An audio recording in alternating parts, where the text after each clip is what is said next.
इसोस्पोरा एक बहुत ही छोटा पैरासाइट होता है, इतना छोटा कि इसे देखने के लिए माइक्रोस्कोप की जरूरत पड़ती है। यह ह्यूमंस और एनिमल्स के इंटेस्टिन्स में रहता है। आइसोस्पोरा एक प्रकार का प्रोटोजोअन है। प्रोटोजोन्स सिंगल सेल्ड ऑर्गेनिजम्स होते हैं। ये बैक्टीरिया और वायरसेस से अलग होते हैं। आइसोस्पोरा पब्लिक हेल्थ के लिए एक चिंता का विषय है। यह आइसोस्पोरियोसिस नामक बीमारी का कारण बनता है। यह बीमारी सीरियस हो सकती है, खासकर जिन लोगों का इम्यून सिस्टम वीक होता है। डॉक्टर्स और साइंटिस्ट्स के लिए आइसोस्पोरा को समझना बहुत जरूरी है। इससे उन्हें आइसोस्पोरियोसिस का सही डायग्नोसिस और ट्रीटमेंट करने में मदद मिलती है। आइसोस्पोरियोसिस ट्रॉपिकल और सब ट्रॉपिकल रीजन्स में ज्यादा होता है। इन एरियाज में गर्म क्लाइमेट और अक्सर सैनिटेशन खराब होती है। हालांकि आइसोस्पोरा इन्फेक्शन दुनिया में कहीं भी हो सकता है। आइसोस्पोरा एक माइक्रोस्कोपिक पैरासाइट है। इसका शेप सिंपल और ओवल होता है। माइक्रोस्कोप के नीचे यह एक टाइनी ट्रांसपेरेंट एग जैसा दिखता है। इस एग लाइक स्ट्रक्चर को oocyst कहते हैं। oocyst इस पैरासाइट का इन्फेक्टिव स्टेज है। oocyst के अंदर स्पोरोजोइट्स नामक स्ट्रक्चर्स होते हैं। स्पोरोजोइट्स पैरासाइट का वो फॉर्म है जो सेल्स को इन्फेक्ट करते हैं। ये इंटेस्टिन्स में रिलीज होते हैं। वहां से ये गट की लाइनिंग वाले सेल्स पर अटैक करते हैं। आइसोस्पोरा oocyst का साइज वेरी कर सकता है। हालांकि ये टिपिकली लगभग 20 to 30 माइक्रोमीटर्स लॉन्ग और 10 to 19 माइक्रोमीटर्स वाइड होते हैं। ये ह्यूमन हेयर से बहुत छोटे होते हैं, जो लगभग 75 माइक्रोमीटर्स इन डायमीटर का होता है। आइसोस्पोरा का लाइफ साइकिल बहुत इंटरेस्टिंग है। यह एक इंट्रिकेट और कॉम्प्लेक्स प्रोसेस है जो कई स्टेजेस से गुजरता है। इसमें सेक्सुअल और एसेक्सुअल रिप्रोडक्शन दोनों शामिल हैं। ये ड्यूअल रिप्रोडक्शन मेथड इस पैरासाइट को तेजी से मल्टीप्लाई करने में मदद करता है। इस साइकिल को समझना पैरासाइट को फैलने से रोकने के लिए बहुत इंपॉर्टेंट है। साइंटिस्ट्स इस पर रिसर्च कर रहे हैं ताकि इफेक्टिव ट्रीटमेंट्स और प्रिवेंटिव मेजर्स डेवलप कर सकें। यह सब तब शुरू होता है जब कोई व्यक्ति कंटेमिनेटेड फूड या वाटर लेता है। यह कंटेमिनेशन अक्सर पुअर सैनिटेशन और हाइजीन प्रैक्टिसेस के कारण होती है। oocysts स्मॉल इंटेस्टिन में जाते हैं। यहाँ पर ये अपने नेक्स्ट स्टेज में डेवलप होते हैं। यहाँ ये स्पोरोजॉइट्स रिलीज करते हैं। स्पोरोजॉइट्स बहुत छोटे होते हैं और इन्हें केवल माइक्रोस्कोप से देखा जा सकता है। ये स्पोरोजॉइट्स इंटेस्टिनल वॉल के सेल्स में घुस जाते हैं।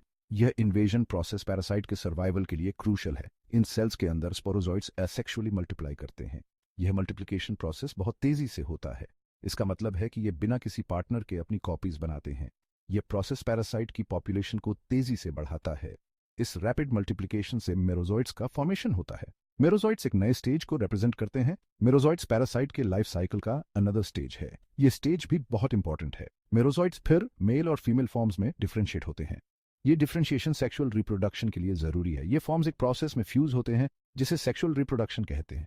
ये फ्यूजन प्रोसेस पैरासाइट के जेनेटिक डाइवर्सिटी को बढ़ाता है। इस फ्यूजन से न्यू oocysts का फॉर्मेशन होता है। ये न्यू oocysts फिर से साइकिल को शुरू करने के लिए तैयार होते हैं और इस तरह पैरासाइट का लाइफ साइकिल कंप्लीट होता है। आइसोस्पोरा इन्फेक्शन, जिसे आइसोस्पोरियोसिस कहा जाता है, कई तरह के सिम्टम्स पैदा कर सकता है। आइसोस्पोरा से संक्रमित कुछ लोगों को कोई सिम्टम्स नहीं भी हो सकते हैं। हालांकि अन्य लोग काफी बीमार हो सकते हैं।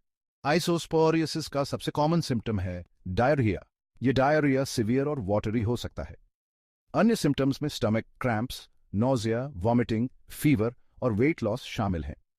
आइसोस्पोरा मुख्य रूप से स्मॉल इंटेस्टिन को प्रभावित करता है। यह गट की लाइनिंग वाले सेल्स को डैमेज पहुंचाता है। यह डैमेज न्यूट्रिएंट्स के नॉर्मल अब्सॉर्प्शन को डिसरप्ट करता है। यह मेलअब्सॉर्प्शन आइसोस्पोरियासिस में देखे जाने वाले डायरिया और वेट लॉस में योगदान देता है। Prevention keeping Isospora at bay. Isosporiasis को रोकने के लिए इन्फेक्शन के साइकिल को तोड़ना जरूरी है।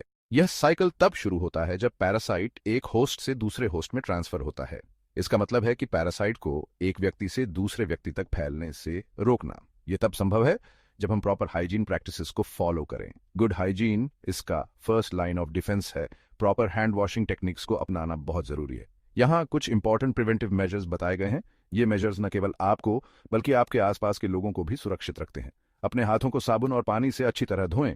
यह सबसे बेसिक येट इफेक्टिव तरीका है इन्फेक्शन को रोकने का। खाना खाने या बनाने से पहले और टॉयलेट जाने के बाद ऐसा जरूर करें। यह आदत आपको और आपके परिवार को सुरक्षित रखेगी। फलों और सब्जियों को केयरफुली धोएं। यह सुनिश्चित करें कि आप उन्हें साफ पानी से धो रहे हैं। साफ पानी का इस्तेमाल करें, खासकर उन एरियाज में जहां आइसोस्पोरियोसिस कॉमन है। सेफ वाटर पिएं। यह बहुत जरूरी है कि आप कंटेमिनेटेड वाटर से बचें। किसी भी पोटेंशियल कंटेमिनेंट्स को रिमूव करने के लिए पानी को उबालें या वाटर फिल्टर का इस्तेमाल करें। सेफ सेक्स प्रैक्टिसेस को फॉलो करें। किसी ऐसे व्यक्ति के साथ सेक्सुअल कांटेक्ट बनाने से बचें जिसे डायरिया हो या वह संक्रमित हो सकता है। यह प्रिकॉशन आपको और आपके पार्टनर को सुरक्षित रखेगा। खराब सैनिटेशन वाले एरियाज में एक्स्ट्रा प्रिकॉशंस जरूरी हैं। इन एरियाज में इन्फेक्शन का रिस्क ज्यादा होता है। स्ट्रीट वेंडर्स से खाना खाने से बचें। स्ट्रीट फूड अक्सर हाइजीन स्टैंडर्ड्स को फॉलो नहीं करता। रॉ या अंडरकुक्ड मीट खाने को लेकर सावधान रहे। हमेशा इंश्योर करें कि मीट अच्छी तरह से कुक्ड हो। Lab diagnosis: unmasking the culprit. In this section, we delve into the meticulous process of identifying the parasite responsible for isosporiasis. Isosporiasis का डायग्नोसिस करने के लिए स्टूल सैंपल्स में पैरासाइट की पहचान की जाती है। यह एक महत्वपूर्ण कदम है क्योंकि सही पहचान के बिना उचित उपचार शुरू नहीं किया जा सकता। डॉक्टर्स आइसोस्पोरा oocysts की मौजूदगी देखने के लिए माइक्रोस्कोप का इस्तेमाल करते हैं। यह प्रक्रिया अत्यंत सटीकता की मांग करती है क्योंकि oocysts को पहचानना आसान नहीं होता। oocysts माइक्रोस्कोप के नीचे काफी डिस्टिंक्टिव होते हैं। उनकी विशिष्टता उन्हें अन्य पैरासाइट्स से अलग करती है, जिससे उनकी पहचान करना संभव हो पाता है। हालांकि पैरासाइट का पता लगाने के लिए एक ही स्टूल एग्जामिनेशन काफी नहीं हो सकता है। कई बार एक ही सैंपल में oocysts नहीं मिलते। ऐसा इसलिए है क्योंकि oocysts का शेडिंग इंटरमिटेंट हो सकता है। इसका मतलब है कि पैरासाइट हर समय स्टूल में नहीं पाया जा सकता। इसलिए अलग अलग दिनों में एकत्र किए गए कई स्टूल सैंपल्स की आवश्यकता हो सकती है। यह प्रक्रिया सुनिश्चित करती है कि पैरासाइट का पता लगाने का मौका बढ़ जाए। कुछ मामलों में डॉक्टर्स एसिड फास्ट स्टेनिंग नामक एक स्पेशल स्टेनिंग टेक्निक का इस्तेमाल कर सकते हैं। यह टेक्निक विशेष रूप से उपयोगी होती है जब सामान्य मेथड से पैरासाइट का पता नहीं चलता। यह टेक्निक oocysts को हाईलाइट करने में मदद करती है, जिससे उन्हें माइक्रोस्कोप के नीचे देखना आसान हो जाता है। इस प्रक्रिया से पैरासाइट की पहचान और भी सटीक हो जाती है।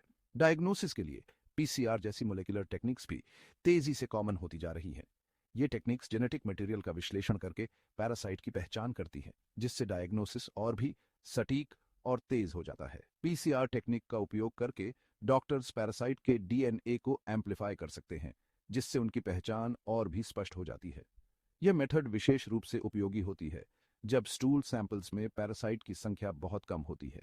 इन सभी टेक्निक्स का संयोजन डॉक्टर्स को आइसोस्पोरियासिस का सटीक डायग्नोसिस करने में मदद करता है, जिससे पेशेंट्स को सही समय पर सही उपचार मिल सके।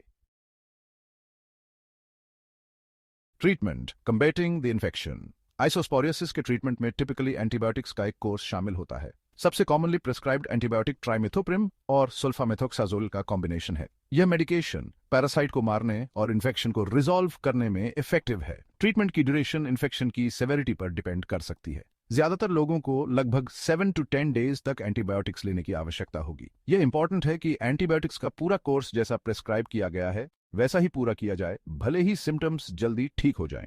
एंटीबायोटिक्स के अलावा हाइड्रेटेड रहना भी बहुत जरूरी है।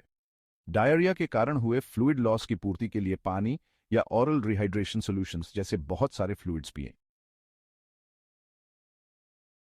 Conclusion: understanding Isospora for better health. Isospora एक छोटा सा पैरासाइट है जो हेल्थ के लिए एक सीरियस रिस्क पैदा कर सकता है, खासकर उन एरियाज में जहां सैनिटेशन खराब है।